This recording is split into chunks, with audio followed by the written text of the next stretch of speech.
Bueno, antes que nada, buenos días, buenas tardes, buenas noches, donde sea que estén. ¿Cómo andan? ¿Cómo les va? Tanto tiempo. Para variar, he desaparecido por un tiempo y me estoy reincorporando a la actividad de Filo en Marte. No es que los esté dejando de lado, que sea un proyecto que no me interese. Saben que le tengo mucho amor a lo que he construido durante estos casi 2 años en Filo en Marte. Solo que la facultad a veces agobia un poco y quizás siento que no tengo cosas tan importantes o necesarias para decir, o a veces te mambeas, sobre todo estudiando una carrera de gente tan grosa como es filosofía, en que no sos suficiente, en que no sabes, en que no tenés un lugar o que no tenés derecho a hablar.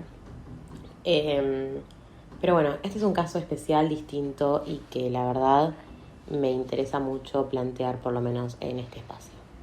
Cuando Filo en Marte empezó, mi idea era que sea un lugar bastante neutral políticamente hablando, que mis ideas queden más bien para la gente que tenga ganas de discutirlas y que no todo el mundo tenga que escuchar mi posicionamiento político por, no sé, algún tipo de miedo a que no estén de acuerdo o que no sea lo que les interese o que quizás abruma un poco hablar de política en un país en el que es bastante inestable lo que se plantea y los candidatos que hay hasta el día de la fecha e históricamente.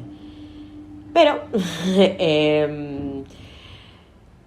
la otra vez estaba muy tranquila en Instagram surfeando la ola virtual hasta que me crucé con un vivo de Naval Michaski, @charla de filosofía, que es un señor que he citado más de una vez en este espacio. Y básicamente lo que el muchacho este planteaba era que la ética y la política son inseparables. Y me quedó resonando mucho la idea de que posicionarse políticamente habla de vos y de tu ética, y que tu ética habla mucho de tu posicionamiento político. Entonces, haciéndome ruido eso por un rato, más esta idea de que no me gusta quedarme con sabor a poco o arrepentirme de haber hecho o no haber hecho algo, decidí romper con esa pequeña estigmatización que tenía sobre lo que hablar políticamente incorrecto, entre muchas comillas, de algo podría llegar a repercutir en el podcast. Eh, entonces, ¿por qué estamos hablando de una ética y una política inseparables? Básicamente porque la manera en la que nos constituimos como individuos es indisoluble de cómo somos en sociedad. ¿Por qué? Porque nuestra relación con la gente es la que nos va a poner en un posicionamiento ético y político también, porque básicamente al final del día lo que votamos, si bien queremos creer muchas veces, o se suele decir que se hace por uno mismo, eso también habla mucho de cómo estás relacionado o insertado en la sociedad. Entonces, por más que votes por vos y por tu familia y por tu bienestar, habla de vos en sociedad. Aparte de esto, una de las cosas que decía Naval Michaski era que no existía una filosofía sacada de las palmeras, porque todo lo que decimos tiene, y en esto adhiero un montón, tiene un trasfondo personal e histórico de cada uno, en el que cada uno une, en el que ya tenemos una ideología instaurada y lo que intentamos hacer con eso es o refutarla o afirmarla en el caso de cómo se han dado las circunstancias. Por ejemplo, en mi caso, la facultad lo que hizo fue refutar muchas de las ideologías que yo tenía instauradas desde quizás mi casa, o la gente con la que te relacionas, tu grupo de amigues, va a afectar, no iba a afectar como algo negativo, sino va a afectar tu pensamiento político. Entonces vamos a esto, es esta idea de que si la ética es algo que te interesa, necesariamente la política tiene que estar metida en el medio. Y la ética, la verdad que, más allá de mis diferencias con Mr. Emanuel, Es un campo que me interesa demasiado porque, bueno, sabemos lo cerca que tengo de mi corazoncito al bigotudo hermoso alemán, aquel que vivía a base de cloral y demencia, llamado Nietzsche. Bien, somos sujetos ético-políticos e históricos, y siento que eso es algo que se puede ver afirmado en todos los casos. Si no tenés, somos la construcción histórica, como país también somos lo que han hecho de nosotros hasta este preciso momento, y eso nos va a generar también una posición ética específica y una posición política bastante definida. Y una de las cosas que reafirmaba Nahuel Michasky, que es una de las razones por las que yo hoy estoy acá haciendo esto, es que la neutralidad no existe. Siempre va a tomar partido la mayoría pudiente, y ser neutral es básicamente ser cómplice o agachar la cabeza bajo una relación de poder. Y no es que yo me crea a capa y espada que puedo romper con estos estigmas, ni mucho menos que puedo ir contra las fuerzas pudientes y la mayoría del país. Pero tampoco quería quedarme callada ni agachar la cabeza sin por lo menos generar incomodidad. Porque una de las cosas que me dijo mi profe de ética, Vircano, uno de los mejores seres humanos que conozco hasta el momento de la fecha en la facultad, básicamente Vircano sostenía en una de las clases, dijo algo que hasta el día de hoy me ha seguido marcando, y es que por más que esté asegurada esta posibilidad de no ganar o de no tomar el poder, lo importante es no sumirse, no agachar la cabeza, seguirla peleando. Y si no se puede salir a las calles, si no se puede, o si no se quiere salir a las calles tampoco, pero si se quiere hacer algo, por lo menos es abrir el debate, hacer ruido, molestar, y no necesariamente estar en silencio por la conformidad de una gran mayoría de personas. Si a todo lo que acabo de decir le sumamos que ayer fue el debate presidencial y fue... no sé qué palabra usar. Así de impactante, dije, no, bueno, ya está. O sea, lo mínimo que puedo hacer es dar mi opinión. Aclaraciones antes de arrancar en serio con el tema. Tengas en cuenta que mi filosofía es bastante amateur. No hago más que... Bueno, estudiar un montón, pero aparte de eso, leer las cosas que me interesan a mí. Claramente los discursos que tengo son repetidos, como todas las personas que hablan sobre política. No es que se nos ocurra una idea demasiado original.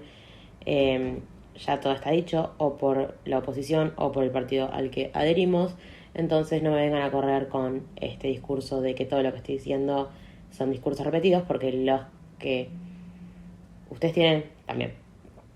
Bien, esto no es para justificarme. Claramente, si alguien me bardea o tiene ganas de hablarlo en privado conmigo, no pasa nada, una lloradita y les respondo. Me parece sumamente interesante que se pueda armar un debate político en el que no necesariamente se acuda a la violencia, en el que se pueda dialogar en paz y en el que se puedan sostener ideales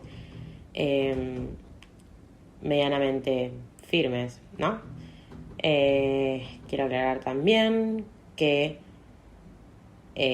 me considero bastante no oportuna para hablar de este tipo de cosas, más que nada por mi poco tiempo insertada en el ámbito político como lo estoy, más que nada por la idea de que son las primeras elecciones presidenciales que me toca involucrarme de la manera en la que estoy, y porque si bien intento hacer una búsqueda, un research bastante amplio, claramente mi perspectiva suele estar inclinada para un lado más que para el otro, y la objetividad, como dijimos antes, no es que existe. Entonces, si bien voy en un principio a intentar objetivizar lo más que pueda, es obvio para qué lado van a estar tiradas mis ideologías, y de nuevo sé que se puede ampliar mucho más, solo que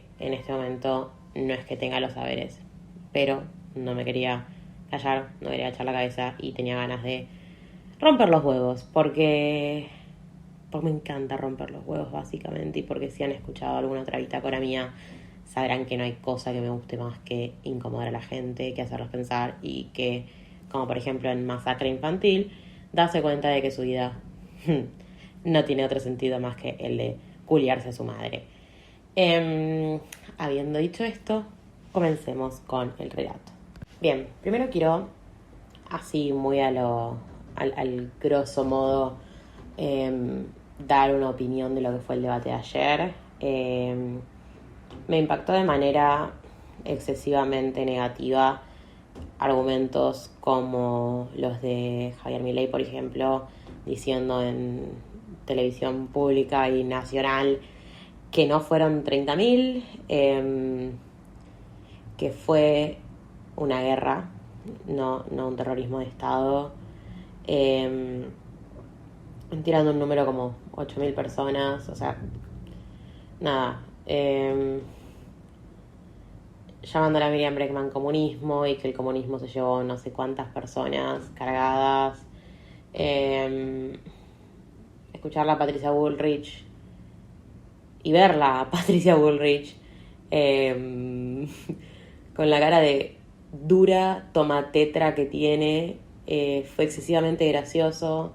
Sé que no me tengo que estar riendo de esto, porque la verdad que la persona que tenga arduas posibilidades de ganar como es Bullrich no pueda hilar una idea, y que los fallidos le salgan, como por ejemplo me acuerdo muy puntualmente un momento que dice que no se puede crecer sin inflación.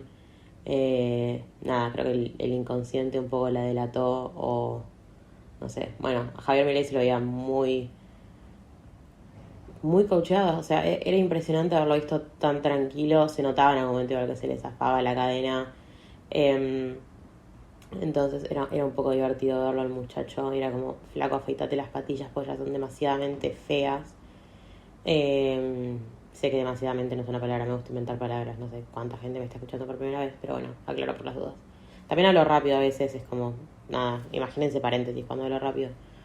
Después, bueno, creo que arduos fueron los memes de Schiaretti y su relación con Córdoba. No me voy a meter en esa porque voy a estar riendo un rato muy largo, y creo que quizás le saca un poco la seriedad al video y la formalidad de lo que quiere el video. Oh, a mí también me está fallando el inconsciente, chicos. Quiero arrancar a hacer filo en Marte en YouTube, tipo yo grabándome. Pero bueno, no importa, eso es un tema aparte que después vamos a discutir en Instagram. Era muy gracioso verlo a Schiaretti mencionar a Córdoba cada vez que hablaban del déficit fiscal, que en Córdoba no había, o de la inflación, que en Córdoba no había, o universidades públicas, que en Córdoba había muchas y muy buenas, o colegios técnicos y asistencia que había en las escuelas, que en Córdoba era asombroso. Creo que todas las personas que vimos el debate ayer salimos con un poco de ganas de ir a ver Córdoba, tipo la ciudad del futuro. Fue hermoso. Yo creo que Miriam Bregman estuvo bastante, muy excelentemente bien en el debate, sabiendo que no es que ya perdió las esperanzas en el frente de izquierda, sabiendo que está manejando porcentajes bajos de posibilidades de ganar. Igual se plantó, molestó, incomodó, hizo preguntas que nadie se animaba a hacer, trajo temas que no quisieron muchos candidatos, que entre como es, bueno, la ESI o la desocupación, o bueno, la diferencia de sueldos entre mujeres, y ella sin embargo los trajo, el caso Maldonado, que tampoco se hablaba. Nada, creo que una de las razones también por las que dije, ok, sí, por más que quizás no lo escuche nadie, quizás no le den mucha bola, es importante molestar, hacer ruido, y no es que venía a domar, porque ni que tuviera tanta información para domar a nadie, pero sí esto de, ok, vengo a romper los huevos, por lo menos, vengo a que se enojen conmigo si es necesario, para que se replanteen lo que piensan. Que vengan con un discurso tan choto como es el de zurda de mierda, tipo, me parece fantástico, y quizás es hasta lo que quiero generar en algún punto. Y bueno, después estuvo Sergio Massa, que tuvo propuestas muy extrañas, que quizás después las podemos analizar. Y me pareció en cierto sentido un poco hipócrita lo que decía y un poco no prometedor lo que prometía, cabe la redundancia, cuando hablaba, por ejemplo, del aumento a los sueldos de los jubilados, bueno, a las jubilaciones y a los sueldos jubilados, a los sueldos y a las jubilaciones, cuando, como decía Breckman, no puede prometer el aumento que está establecido por ley, o por lo menos prometerlo sin que se lo coma la inflación, o te mete un 20% de ajuste después de las elecciones, o bueno, jactándose del gasoducto que estaba construyendo cuando sabemos las repercusiones negativas que se va a tener en el medio ambiente. Pero bueno, la verdad que discursivamente no estuvo tan nefasto. No es que me moleste tampoco demasiado admitirlo. Sabemos que yo no es que adhiero demasiado con la ideología kirchnerista barra peronista por cosas que, bueno, si quieren después quizás en el video se desarrollen un poco. Pero sí, mayormente creo que vengo a romper las bolas, a decir lo que no me gusta y a hablar un poco de lo que sí me gusta y quizás invitar a la gente que me esté escuchando a mandarme a la mierda si quieren. Estoy muy feliz de poder generar eso. Bien, comencemos con un análisis un poco más profundo y quizás protofilosófico. Lo que sí quiero aclarar es que esta parte, sobre todo la de la libertad y la justicia, están inspirados en un video que hizo el señor Van Rottenhart. Para aquellas personas que no lo conocen, es otro estudiante de filosofía, un poco más avanzado que yo, que hace videos bastante graciosos, bastante interesantes, y uno de esos videos, y por los que también un poco me impulsó y me animé a hacer esto, fue el de Libertad y Justicia, en los que analizaba el fenómeno, entre comillas, fenómeno de Milei y de Bullrich. Gran parte de esto está inspirado por él, como dije antes, por charlas de filosofía, o sea, por Nahuel Michasky. Y bueno, como no iba a aparecer Nietzsche, para mí, gran símbolo de lo que representa, un gran símbolo de lo que representa el romper los huevos a lo establecido, como lo ha sido el bigotudo en aquella época. Bien, empecemos por las nociones de libertad y justicia. Ambas nociones, este es un breve comentario y esto es una observación pura y exclusivamente mía, así que me autodoy crédito. Son valores que vienen arrastrándose en Argentina desde, podríamos hablar, mayormente Lugones, con esta noción de la espiritualización del gaucho, que lo que más se le destacaba, y mismo Sarmiento, una de las cosas que destacaba era la libertad que el gaucho tenía de poderse mover de provincia a provincia, bueno, sobre todo únicamente Quiroga, y una de las cosas que más le reconoce a Rosas como caudillo es el poder de unidad entre países, por esto mismo esta capacidad de moverse haciendo pactos, tratos, si bien lo que impone Rosas es un gobierno del terror y Sarmiento lo dice, y bueno, nada, quien haya tenido la experiencia de leer a Sarmiento te deja un poco impactado por las definiciones del gaucho bárbaro y bruto y salvaje casi que tiene. Pero bueno, las cosas que sí les remarca es esta idea de libertad y de justicia, la justicia como esta cosa de medio por mano propia, que él la considera bárbara, no por eso menos reconocida. Lo que hace Lugones es, a través del Martín Fierro, explica, o sea, el Martín Fierro no lo escribió Lugones, pero Lugones hace un comentario del Martín Fierro, quiero aclararlo para no quedar yo como ignorante. Lo que hace Lugones es defender a capa y espada la figura del gaucho, espiritualizada un poco, esta idea de la resignificación del gaucho como figura argentina que represente la libertad y la justicia. Entonces, si son valores que están impuestos desde el 1850, quisiera decir, siglo XIX, desde el siglo XIX, 2 siglos después, son valores que seguimos recalcando como puro y exclusivamente argentinos.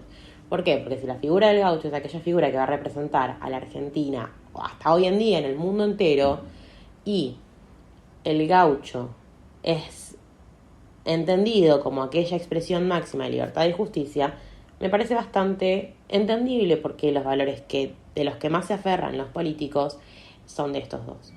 ¿Que es de la manera correcta? No. ¿Hay una manera correcta? Yo creo que sí. Pero bueno, empecemos con el concepto de libertad. Nuevamente, reinterpretado, apropiado en un sentido de aceptación, resignificación y reinterpretación, si les gusta más, de Van Rottenhart. Bien.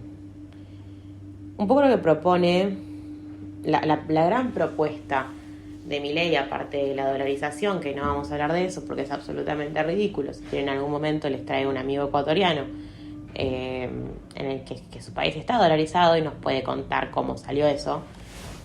Pero bueno, no nos vamos a meter en la dolarización del país porque aparte ni que tuviera demasiada economía, prefiero hablar del lado más social, humano, que es algo que quizás es un campo que me siento más cómoda y segura, pero si quieren en algún momento podemos traer un economista, creo. Bien. Básicamente la libertad que plantea Van Rottenhart se divide en dos. Y a mí me gustaría contárselas porque me pareció una visión bastante acertada de lo que es la libertad, que vendrían a ser la libertad positiva y la libertad negativa. La libertad negativa es aquella libertad... primero quiero aclarar algo. Antes de todo esto. Si es que existe la libertad...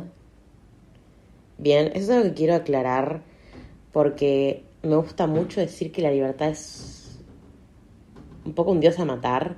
Es como un concepto medio vacío de los que la gente se aferra para seguir adelante y para seguir luchando. No me parece mal. Solo me parece a veces un poco vacío. Pero ahora vamos a acudir a una definición de Nietzsche que puede o no estar tan bien, pero me gustaría traerla. Pero bueno, vamos a aferrarnos a la idea de que existe. Aun si existiera la libertad, primero que no somos 100% libres, porque, bueno, acá voy a aplicar un poco la idea de causalidad, que es que medio que ya somos lo que hicieron de nosotros, o somos lo que hacemos con lo que hicieron de nosotros, mejor dicho. Entonces ya de ahí tenemos una pata que depende de el resto de la gente. Después, somos como nos afectan las afecciones, como nos afectan los cuerpos externos a nosotros, o sus afecciones, somos las afecciones de los cuerpos externos, entonces ya de ahí también tenemos una dependencia del afuera. Esto es un poco spinoziano lo que estoy haciendo, perdón. Entonces, aun si existiera la libertad, o por lo menos si fuéramos un poco libres, aun siendo un poco libres, adhiero a la idea de que debe ser una libertad moderada. En esto, lo primero que se me vino a la cabeza cuando estaba escribiéndolo al guión es el justo punto medio de Aristóteles. Aristóteles decía que tenemos un exceso y un defecto de cualquier valor y se necesita buscar un justo punto medio para el lugar, el momento, la persona de la que se esté hablando. En este caso es un país. Y quizás las restricciones tengan que ser un poco más arduas en este momento. ¿Por qué? Porque esta libertad negativa que propone Milei lo que hace básicamente es no tener ninguna restricción. No quiero usar la palabra en sí porque me suena muy a Platón y me da como un poco de asco, pero voy a utilizarlo el concepto en sí. No tener ninguna restricción legal, si se quiere, ahí estamos, impuesta por una institución mayor al individuo. ¿Qué sucede con esta libertad negativa? ¿Y por qué se llama negativa? Si al final del día es lo que supuestamente más libre parece ser. Bueno, porque la libertad negativa, al carecer de una institución que regule esta libertad, lo que hace es que las medidas de regulación sean autoinfligidas. ¿A qué voy con esto? El ejemplo que daba en Rotten Heart en el video, y que lo voy a volver a tomar, es básicamente que el momento en el que vos decidís, por ejemplo, fumar cigarrillos, sos libre de decidir cuánto te fumas por día, cada cuánto, la concentración de nicotina que quieras agregarle a tu cuerpo, etcétera, etcétera, etcétera, etcétera. Bien, lo que termina sucediendo es que te haces adicto al cigarrillo. Entonces pasa de ser una libertad a una imposición, en la que vos tenés que consumir cierta sustancia, en este caso nicotina y tabaco, porque tu cuerpo te lo pide. Entonces ya pasás a ser esclavo de un cuerpo externo, como lo es el cigarrillo, pero autoinfligido. O sea, vos mismo lo que hiciste fue imponerte una restricción, una ley propia y personal, en la que sos dependiente de una sustancia externa. En este caso es el cigarrillo, en un caso quizás marco aplicable a lo que mi ley quiere hacer. Puede ser, bueno, no sé, se me ocurre el ejemplo en el debate con Grabois, en el que Grabois decía que, bueno, si no me quiero morir de hambre, tengo que ir y trabajar 12 horas por día. Y Milei le decía, sí, vos lo elegís. La libertad ahí es un concepto bastante choto de libertad, porque es una libertad en la que o morís de hambre o sos esclavo, porque no es que estamos hablando de las medidas laborales de hoy en día las que quiere imponer, estamos hablando de medidas laborales en las que, por ejemplo, si te quieren echar, te echan sin indemnización. Entonces vos lo que tenés que hacer es agachar la cabeza y acceder a lo que tu jefa quiera. Ese es el tipo de concepto de libertad que estamos manejando acá, no necesariamente una libertad positiva. ¿A qué vamos con libertad positiva? Bueno, libertad positiva es un poco un oxímoron, porque dice libertad positiva y después dice regular. Lo que hace la libertad positiva es regular hasta dónde podés llegar para una equidad y un beneficio de la sociedad. ¿A qué vamos, por ejemplo, con libertad positiva? Libertad positiva es ponerte un tope de cigarrillos por día de tal manera que no termine siendo una adicción descomunal, en la que no puedas controlar ya el consumo. Por ejemplo, que haya leyes laborales para que el jefe no pueda hacer lo que quiera con sus empleados, sino que tenga que tener un aviso de 15 días antes, avisar el despido, de la indemnización, de pagar lo que vendría a ser los aportes jubilatorios, la obra social. Entonces, y del otro lado también es esta idea de no faltar al laburo, no faltar a la escuela, como quiere proponer mi ley, que sea obligatorio la asistencia por el mero hecho de que si bien no estás decidiendo ir al colegio, es algo que tenés que hacer, en el que no tenés libertad, porque se cree que después el conocimiento te va a hacer más libre. Esta es la diferencia entre la libertad positiva y negativa. La libertad negativa es tener el permiso de faltar a clases cuando quieras y presentarte a rendir, por ejemplo, nada más, mientras que la libertad positiva lo que hace es obligarte a ir a clases porque se cree que hay un, entre comillas, bien mayor o un resultado mejor en regular la asistencia a clases. ¿Se entiende? Espero que se entienda, espero que me haya explicado bien. Bueno, mientras hacía todo este bosquejo de guión, una de las personas que se me vino a la cabeza, uno de los libros y de los textos que más me pareció adecuado citar quizás o implementar es El ocaso de los ídolos o Cómo filosofar con un martillo de Friedrich Nietzsche, y les quería leer un poco una cita para explicar a lo que me refería con la libertad negativa. Bien. Quien con mayor ardor exige independencia y desarrollo libre son precisamente aquellos para los que ningún freno sería demasiado severo. Entonces, vamos de nuevo. Esta gente lo que quiere es una libertad bajo cualquier costo. por eso es que se le otorga la característica de libertad negativa. En este mismo libro lo que plantea Nietzsche básicamente es que la libertad es la voluntad de responder como individuo. Es esta idea de que las características o los instintos que tienen que prevalecer son aquellos que disfrutan luchando y no necesariamente sobrepasando al otro, sino luchando y venciendo, predominar sobre otros instintos como el de la felicidad, por ejemplo. Entonces ya no estamos hablando de una libertad que disfrute de la felicidad o de el hacer nada, sino que es una libertad que disfruta confrontando. Y me parece que eso es algo que la izquierda, por ejemplo, tiene muy presente. Esta idea de el no conformismo, el expresarse no como individuo, porque al ser un partido político ya es un conjunto de gente, pero expresarse como minoría y de encontrar el disfrute en el luchar y en el conquistar ciertos derechos. Y ya para cerrar con el tema y paralelismo Milei-Nietzsche, me gustaría leerles otra cita porque estoy muy poeta ahora, que básicamente lo que dice es que las instituciones liberales dejan de ser tales en cuanto se conquistan. A partir de entonces no hay nada que ocasione daños más nocivos y radicales a la libertad que dichas instituciones. Miran la voluntad de poder, son la nivelación de montes y valles elevada a la categoría de moral. Hacen a los hombres cobardes, mezquinos y ávidos.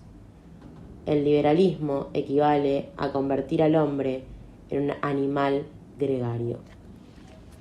Nada, yo acá quiero cerrar con nuestro bello amigo Nietzsche, porque me parece que una de las cosas que hace en el ocaso de los ídolos es criticar arduamente un poco la política, pero el liberalismo en particular, con esta idea de que si bien se plantea como una idea muy sólida, lo que busca con esta, entre muchas comillas, libertad de expresión es el abarcar tanto, que creo que es un poco lo que se critica al progresismo, ¿no? Es esta idea de buscar una libertad tan extendida que vos puedas hacer lo que quieras, y que es lo que el progresismo en serio no es,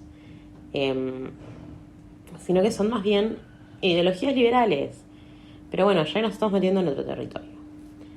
Cambiando de candidato, y con el otro valor destacado, en mi opinión, por Lugones, va a ser un poco más corto, es la idea de justicia, representada por quién, por ni más ni menos que Patricia Bullrich.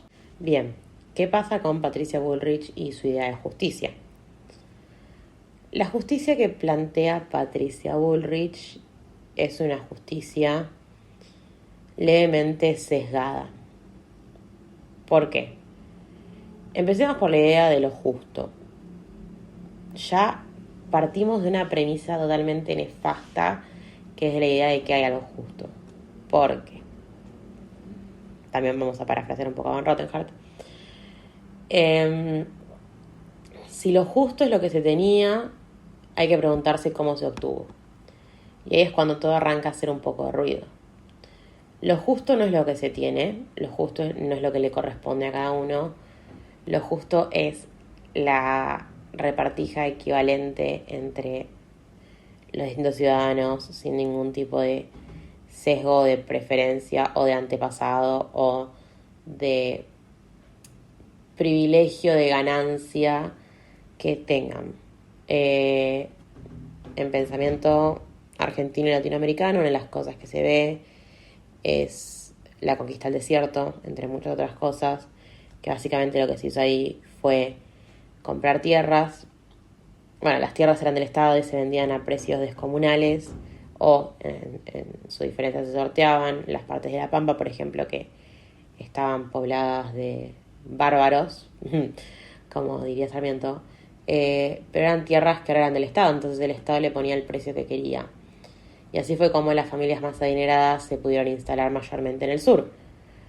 No porque les corresponda, sino porque estaban en el lugar adecuado, con el monto de dinero adecuado, en el momento adecuado en el que habían exterminado indígenas a lo masivo y tenía que poblarse de alguna manera el sur y nada mejor que de familias adineradas, ¿no? Bueno, entonces ya partir de la idea de que hay una justicia me pasa un poco lo mismo que con libertad. Son valores que los sacudís un poco y arrancás a indagar a qué se refieren con libertad, y es muy distinto a lo que debes tener vos en la cabeza, la idea de libertad y justicia. Bien, pero vayamos a lo que dice Patricia Bullrich. Ella hace mucho hincapié en, primero, la escuela de Sarmiento. Una de las preguntas que vi que le hicieron a Miriam Bregman post debate era si, con referirnos a la escuela de Sarmiento, nos volvemos a referir a las diferencias entre civilización y barbarie, que sería muy peligroso, porque a lo que consideraba civilización Sarmiento es a las ciudades. Dejaría gran parte de la Argentina sin ningún tipo de alcance educativo. Y si no es así, ¿a qué se le dice barbarie? Y si no es así, ¿por qué nos estamos refiriendo a Sarmiento? Siento que es gente que no debe haber en su puta vida leído Sarmiento, agarrado un puto texto del viejo de mierda de Sarmiento. Pero bueno, más allá de mi enojo con él y de justo lo que pasó en el debate, que lo quería traer porque me parece súper importante y me pareció una pregunta, la verdad, bastante lúcida y bastante inteligente, que no se me había ocurrido hasta el momento en el que la escuché y dije, pero bueno, vayamos a analizar un poco más a fondo, más fino, la propuesta de Patricia Bullrich como candidata. Su noción de justicia se forja o hace hincapié en la represión, en lo que es la mano dura, lo que es el no ceder y lo que es el aumento de castigo, o por ejemplo una de las cosas que dijo, o que ella está muy orgullosa y sigue promulgando, es reducir la edad en la que se puede entrar a los penales. ¿Qué pasaría? Tendríamos mucha más gente en las cárceles, de las cuales no sé cuántas de ellas pueden después ser reinsertadas en la sociedad, porque no va a ser un trato muy bello el que tengan en las cárceles, como tampoco lo es ahora. Pero bueno, más allá de eso, el foco que me parece errado de Patricia Bullrich y de Cambiemos, como, bueno, con ella a la cabeza, ¿no? Es esta idea de que hay que aumentar las Fuerzas Armadas en la calle y así se promete justicia. Me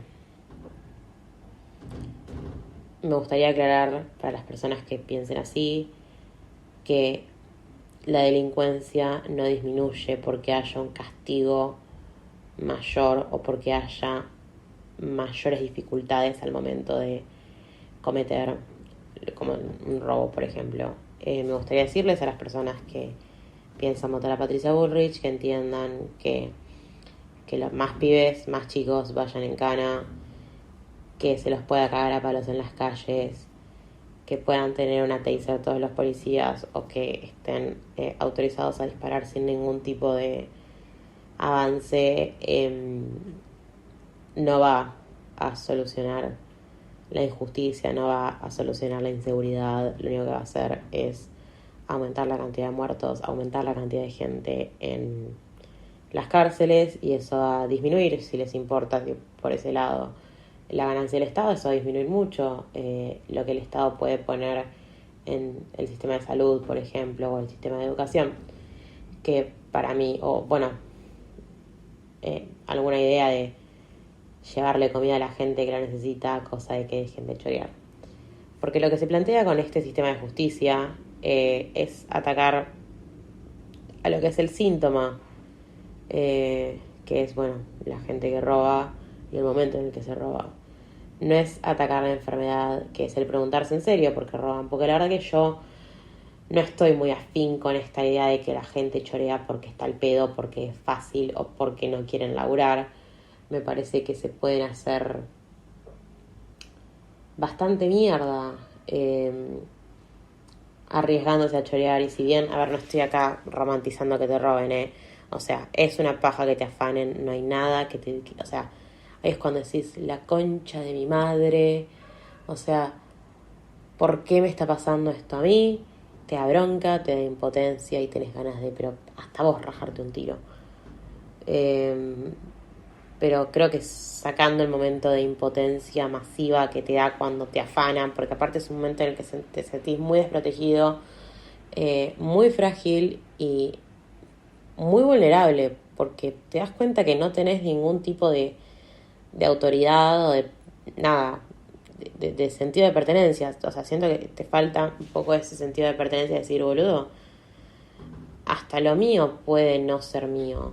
Pero creo que sacando, o sea, pensándolo un poco más en frío, se puede entender que la mente de una persona que chorea no está pensando en matarte necesariamente, sino en el mero hecho de que quizás tampoco ellos tienen ningún tipo de sentido de pertenencia y no sé, siento que quizás chorear debe ser la única manera en la que sienten que tienen algo o en la única manera en la que pueden ingerir un alimento después de unas semanas de no comer o darle de comer a sus hijos sabiendo que no pueden alimentarse.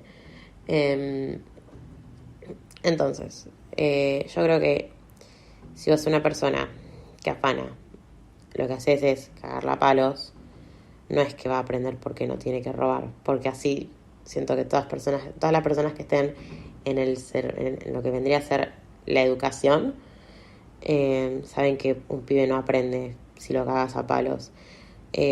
No son nenes chiquitos, entonces tampoco es que les decir, no hay que robar porque robar está mal, sino otorgarles herramientas como lo que, no sé, lo que es un trabajo digno, lo que son horarios flexibles para que si quiere también pueda estudiar, porque les juro que como universitaria no tenés tiempo para estudiar y trabajar.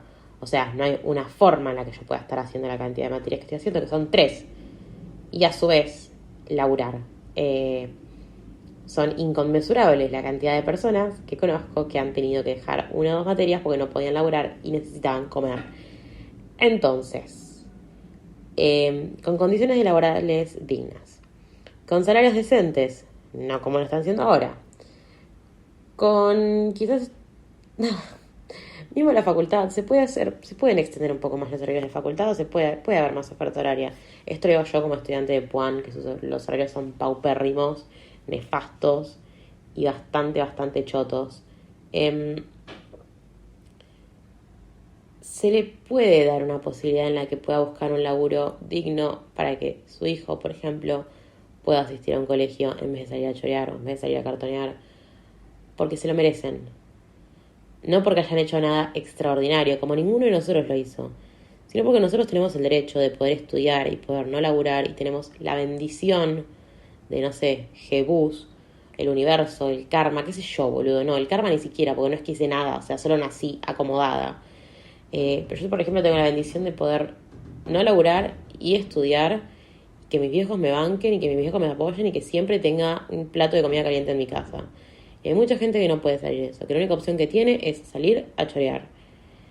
Entonces, pensándolo en frío, por más que me dé bronca, que me afanen, por más que en ese momento me sienta recontra mierda y me sienta del orto y seguramente quiera llorar 1 semana y media seguida porque me afanaron el teléfono, nada, ya está. Ya me lo afanaron y sí, tengo la posibilidad de comprarme otro. Y bueno, me da paja. Más paja debe dar no comer. No estoy diciendo que se desvalorice o se invisibilice la angustia o la rabia de una persona que le afanaron. No quiero decir eso. O sea, no es que diciendo esto es peor, esto hay que... O sea, es peor no poder comer, entonces no hay que prestar atención a aquellas personas que han sufrido un robo. No estoy hablando de eso, estoy hablando de verlo quizás un poco más macro, quizás atacar la enfermedad, que vendría a ser la falta de un sueldo, o la falta de un plato de comida, o la falta de agua potable, o la falta de calefacción decente, o la falta de una casa, y atacar eso más que decir tienen que salir los gendarmes a la calle y pegarles un tiro a aquella persona que vean que está afanando un teléfono. Van Rottenhart pone un pequeño esquema de lo que pasa en Estados Unidos, que básicamente tienen más portación de armas, un aumento inmenso de muertes y de, school shootings, o sea, lo que vendrían a ser acá como atentados en los colegios, se puede traducir, y una gran cantidad de gentes en las cárceles donde ya no dan abasto. Si en Argentina ya no dan abasto, ¿en serio queremos redireccionar el presupuesto del Estado a construir nuevas cárceles para que más gente pueda entrar desde más chica a una correccional? No sé, siento que quizás se puede redireccionar a otras cosas. Bueno, y por último nos queda el análisis de Sergio Massa. Entiendo por qué mucha gente está pensando en votarlo. Comprendo que las ideas de Massa suenan no malas y al lado de estos dos monstruos quizás es el que mejor parado queda de los tres grandes nombres que están en la boca de todos. Primero que nada me gustaría decir que me parece una pelotudez y quiero quizás llamarles la atención como si fuese docente a aquellas personas que dicen que no votan a la izquierda porque no tienen chance de ganar o si la izquierda tuviera chance de ganar los rebotaría. Votalos, cagón. Votalos. Bancate que no ganen, bancate que votas a alguien que no va a ganar. Dejá de romper las bolas, como estábamos hablando antes, o como estaba hablando al principio del video. Son inseparables tu ética y tu política. Si tu ética en serio va a ser votar a alguien que tenga posibilidad de ganar, replantéatela. Si tu política es votar a un mal menor, cosa que no ganen los grandes malos, sabes que estás votando a alguien malo igual. O sea, hacete cargo de que tu decisión es a su vez paupérrima. ¿Por qué? Porque el voto de la izquierda, como dije antes, si bien se sabe que históricamente pierden, es un voto de resistencia. Y me parece muy importante esta idea de mostrar que hay un porcentaje, mientras más alto mejor, de gente que está desconforme con los candidatos que hay. Ok, no te gusta del todo votar a Massa, vota a la izquierda si tenés ganas. ¿Por qué? Porque también es un posicionamiento político y es mucho mejor que agachar la cabeza y sumirte a, como dije antes, la mayoría pudiente o esta idea del más fuerte.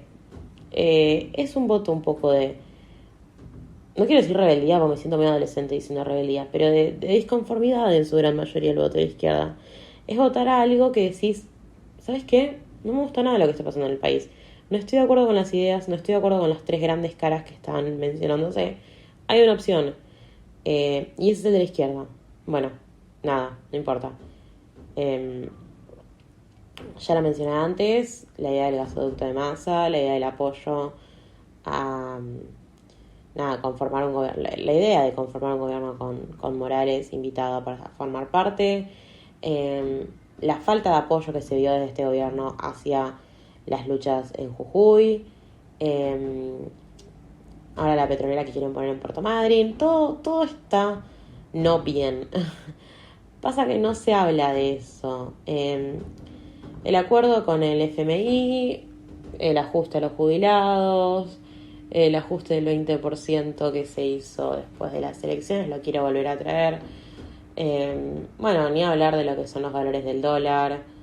No me voy a meter en el fascismo implícito de Milei, porque la verdad que podemos estar 15 minutos más hablando del tema y se me va a ir un poco al carajo el tiempo. Pero sepan que son valores que el totalitarismo no es la primera vez que se ve.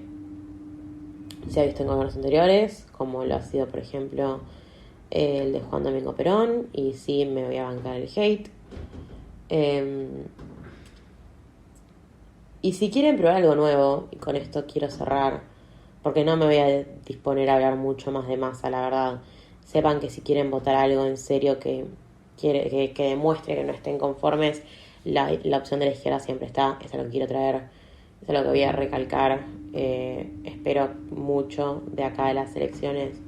El voto de la izquierda está, el voto de la izquierda sigue presente. Que no ganen no significa que no valga. Y bueno, con esto sí quiero cerrar, y es la idea de que si quieren algo nuevo, si quieren algo distinto, si quieren probar algo que no se haya probado antes, la opción no es Javier Milei, porque se han probado con Carlos Saúl Menem. Y somos sujetos históricos, no podemos desconocer lo que ha pasado en nuestro país. No podemos desconocer que el chabón dijo que en 35 años vamos a estar con Alemania, como si no supiera que lo máximo que puede estar un presidente son 8 años. Entonces, ¿qué estamos esperando? ¿Una reforma en la Constitución Nacional para los mandatos del gobierno? No sé, me parece un montón. Y tampoco quiero que se arme una bipolaridad, porque al final del día, ¿qué pasa? Está el kirchnerismo contra los de ultraderecha, o sea, la derecha contra la más derecha, y eso es un modelo demasiado estadounidense, así que no me gusta nada y no estoy de acuerdo y no adhiero con la idea de que cerremos los candidatos a 3. Son 5, si bien no hablé demasiado de Schiaretti porque la verdad es que no me internalicé en su partido más que en lo bien que está Córdoba. Me gusta resaltar la idea de que la izquierda sigue presente, que la idea sigue de que las ideas de izquierda siguen estando, de que la disconformidad se puede expresar por ese lado, de que no tenemos que... O sea, no estamos en una discusión de republicanos y demócratas en los que ambos son de derechas o los que uno más extremos y menos interesados en los derechos humanos y los otros un poco más. Porque no es así, ¿ok? Tenemos la posibilidad de una democracia un poco, bastante más democrática, si se quiere decir, un poco más conectada con la sociedad, con la gente que vive en el país en el que se vota, que en Estados Unidos, donde el método de elecciones es bastante desastroso. Volvamos a lo que estaba hablando antes.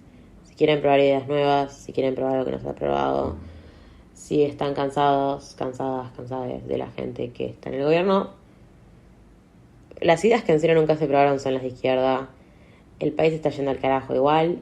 Siento que una de las cosas importantes es quién sea la cara o qué ideologías sean las que estén en el momento en el que todo termine de explotar.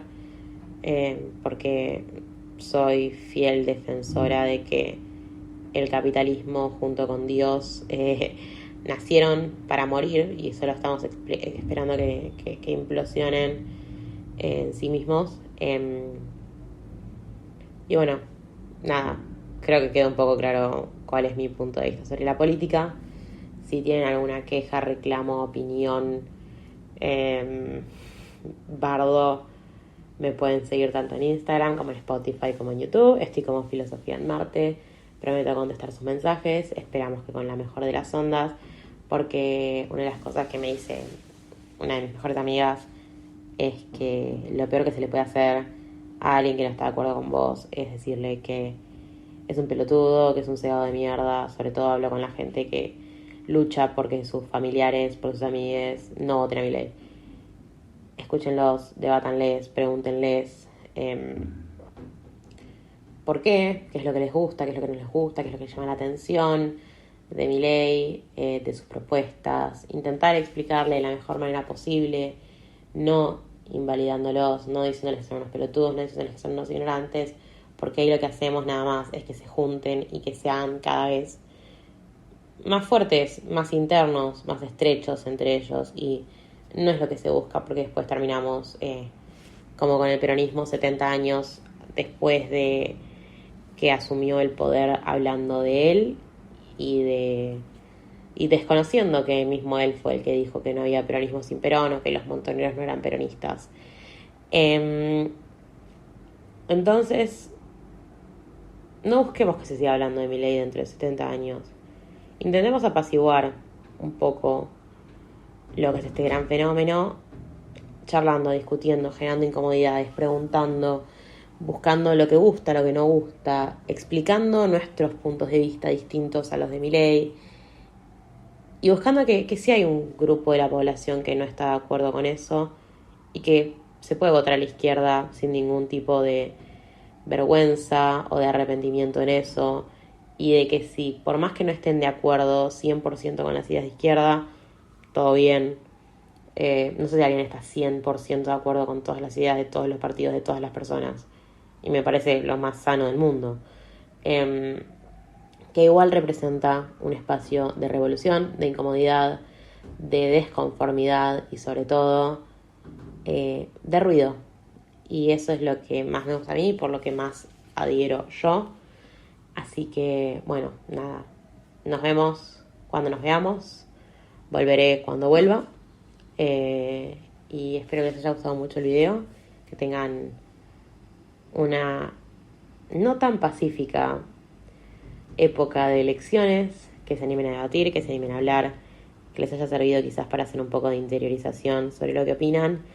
Y que, nada, abran el espacio al debate con aquellas personas con las que no están de acuerdo y que se banquen un debate o no, pero también que les sirva a ustedes para replantearse sus propias ideologías, sus propias creencias y las cosas que ustedes mismos sostienen.